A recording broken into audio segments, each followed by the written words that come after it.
MSM, and I have so many customers that comment about MSM and their fibromyalgia. And one lady brought her daughter in and got her on it to help her because the mother and daughter both have fibromyalgia. And 1,000 milligrams 3 times a day. You can increase it to 10,000 milligrams a day initially to get the pain down. It works. Works for other things too, but for muscle, helps muscle pain a lot. Good multivitamin, high in Bs, essential for energy and brain function and serotonin and lots of things. Good fatty acids, and we talked about the nuts, walnuts, almonds, pecans, but supplement-wise, a tablespoon of flax or a tablespoon of fish oil a day increases your anti-inflammatory abilities as well. Good bacteria, those good bacteria help you manufacture serotonin, which help you with the pain. Get those levels up, minimum of 4 billion a day on an empty stomach.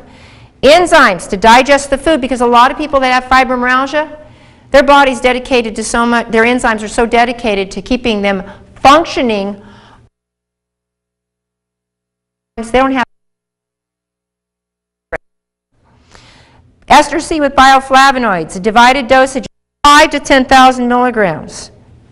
Yeah, not ascorbic acid, but high dosages help the immune system deal with whatever this is. And it also helps with pain and inflammation. CoQ10, creatine has some brand new studies on fibromyalgia. It increases ATP, which is a cellular function in the cells that increases energy. NADH on an empty stomach first thing in the morning, CoQ10. These all increase cellular energy to help you get over the fatigue and the pain. Went through this real fast, a lot more stuff. If you need more detail, you can stop by one of the stores. But hopefully that gives you a good place to start. Next, we're going to be moving on to the fitness portion of our show. Thank you.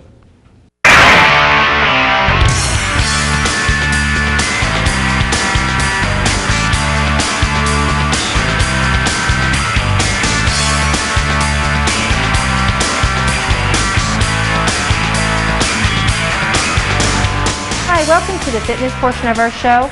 Over the next 7 weeks, I'll be reviewing the 7 chakras and exercises for them. You know, we talk so much about physical health that I thought, you know what, let's work on a little bit on emotional health as well. In the chakra system, and this is what 1/3 of the world believes in, you know, India, Pakistan, all of that, that we have 7 energy systems with some minor systems, and each of them develop and progress as we grow older or as we become more connected to God, source, whatever you choose in your religious beliefs. But each of these chakras develop differently, and they each affect different aspects of our emotional life. Like the first chakra is very grounding. You know, you fall on your butt, you fall on the ground. You're about from age 7 to 14, you get that second chakra, which is your sexual energy, your creativity. Oh, what am I going to do with things? Your solar plexus is your 3rd chakra, which is your will and your power. And boy, if anybody has a 14 to 20-year-old, you know that 3rd chakra is engaged because they're developing that part. 4th chakra is the heart, and that's where we develop our sense of compassion and love. And it develops between age 21 and 28. So if people are isolated, busy doing their own thing, oftentimes that part of them will never develop. Throat chakra, what else? Communication, ability to express oneself. 3rd chakra, this is your intuition. That little, what we call gut feeling that goes to the brain and we kind of analyze things. Intuition, it's also known as your 3rd eye. And then in Ayurvedic medicine, we have something called the crown chakra, which is our connection to source and unity with all others. I'll be reviewing various exercises that will work on each of these areas that are primarily yoga positions. So no exercises today, but be ready over the next 7 weeks, or next actually 14 weeks, I'll be having you practice these for a solid 2-week period of time. Thank you, and next we'll be moving on to the research portion of our show.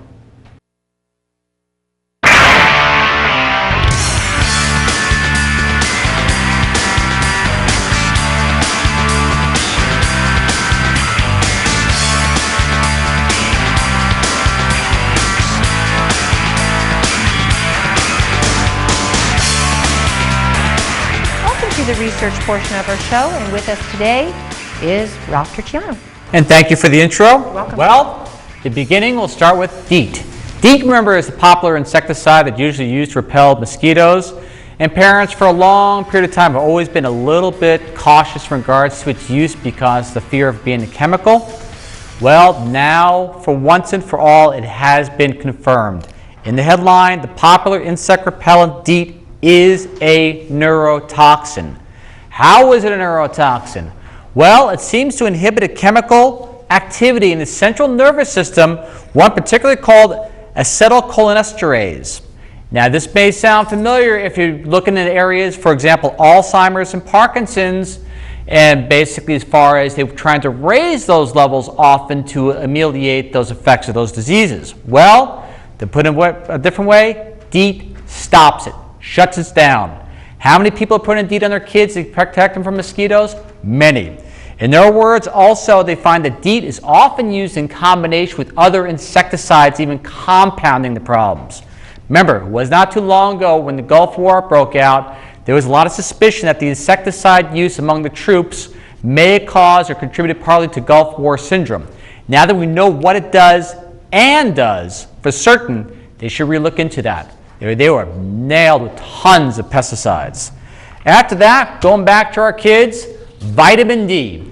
Well, there's a little bit of a shortage in vitamin D in the population of our children. How short or how bad are the vitamin D levels in our kids?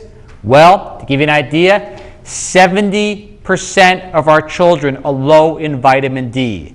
In their words, they said, quote, "We expected the prevalence of vitamin D deficiency would be high, but the magnitude of the problem nationwide was, quote unquote, shocking to these people."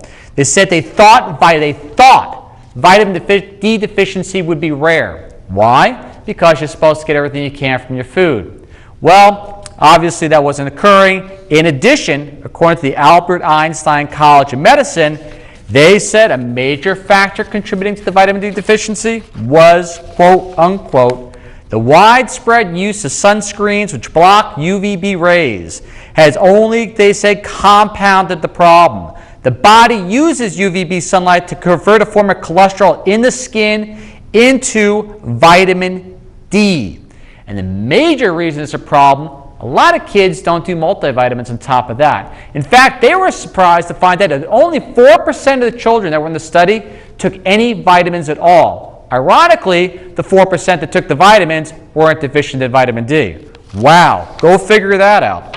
All right, now, here's a reason why not to come to America, especially if you're of Hispanic origin. This is a big thing when you look at it when you come to the United States, because the United States tends to be a very fast-paced, stressful area. Well, according to the Department of Epidemiology at the University of Miami, what do you think your chances of getting cancer moving from your home country to here would be increased by? 10, 20, 25? Well, in reality, if you're living in Cuba, if you're living in Puerto Rico, you live in Mexico, you come to the United States, your chance of cancer increases to 40% greater than if you were back in your home country. And on top of that, it's something to think about. Since 2050, 1 in 3 of our population will be of Hispanic origin. So again, something to think about. Why is it occurring to this population group in such a large number? And coming to America necessarily may not be necessarily all the things we think it is to be until we fix these issues. All right. And of course, part of the U.S. culture is antidepressants. Our antidepressant use since 1996 has doubled in the age group from 6 years old to adults, meaning where 5.3% or so of the United States was taking antidepressants in 1996. Now it's about 10.5%. The unusual part about it, I was trying to figure out in regards to the study, and this study came out of Columbia University and the New York State Psychiatric Institute in New York City. Why they had to go back all the way to the age group or age of 6 years old to accumulate all the data, I'd be really curious to know how much it's increased in our adult population. In any case, they are concerned because they're finding out the drugs are becoming a substitute for counseling and psychotherapy. They're just throwing the medications out there because guess what? It's cheaper than having to actually find out what an issue is and solving it. In fact, they don't even know why the antidepressant use is skyrocketing. They're finding antidepressant use being used from everything from acne to intestinal disorders all the way across the board, to the point Now, our antidepressants are the #1 selling drug in the United States. You know you got a better economy, you know you got a better culture when you don't need to use drugs to try to make you feel better all the time. Pretty amazing, and again, it's their words, it was shocking. Again, another shocking statement. Of course, if it gets out of control, let's look at Spain. Guess how many women are taking antidepressants in Spain? Just to give you an idea when there is no psychotherapy being offered. Well, in Spain, 1 out of every 4 women are on antidepressants. That is 25%. That doesn't begin to touch how many are on tranquilizers. In Spain, 30%, about 1 in 3 of all women, regardless of age group, females, period, are on tranquilizers. Something's really wrong with that picture. Our ancestors would have never imagined such a thing so many years ago. But let's go to beet juice. Well, beet juice kind of fits in here, kind of interesting, because it comes down to exercise and stamina. Well, they discovered in the University of Exeter that beet juice increased your stamina up to 16%, meaning you could exercise up to 16% longer doing beet juice. How much beet juice? Only 500 milliliters of organic beet juice. It is specified organic. For how long did they have to take in order to increase their exercise length by 16%? 6 days. They only had to take beet juice for 6 days to increase their exercise endurance up to 16%. Pretty freaking amazing from beet juice of all things. But that's going to go hand in hand with the physical inactivity in the United States. Came out of the American Psychological Association, Americans are becoming extremely inactive. In fact, 25 to 35% of Americans do absolutely nothing. I'm talking no walking, no nothing.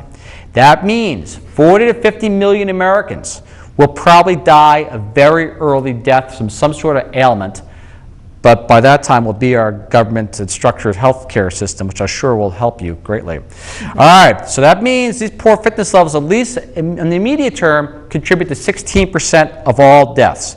But the weird part about that with exercise, like for example in women, breast cancer rates went down 55% and so on and so forth, just by simple exercise. And the amazing thing about it, it only required 30 minutes of walking. Go to the mall, do something. It's not really a big option, it's not a challenge. Don't make it an issue. In their words, they said, quote unquote, the American Psychological Association, this is the biggest health problem of the 21st century, which is why I like Time Magazine's article, Why Exercise Won't Make You Thin. Time Magazine, through its hyperbole and taking data from here and there, decided to dedicate 6 pages to basically why exercise is not good for weight loss, leaving out things like body fat percentages, that muscle may increase metabolism to some extent, and so on and so forth, waist circumference, the whole lineup. They actually almost went as far to say that exercise contributes to obesity. No wonder people are getting so confused. Drink water, they'll come out with an article saying you drink too much. Exercise to try to save your health, they'll come out with an article saying, well, exercise will make you fat. It is the biggest, most bogus scientific data I've ever seen. Of all the things going on in the world, 6 pages to why exercise will not make you thin. They have to really rethink that. Well, that ends the story segment. Any other questions? You know where to get a hold of us. Thank you very much. Thank you very much, Ralph. Beet juice, wow. Once again, research for yourself, go online, talk to your healthcare professionals, whatever you can do to take care of your health, do it. Thank you very much.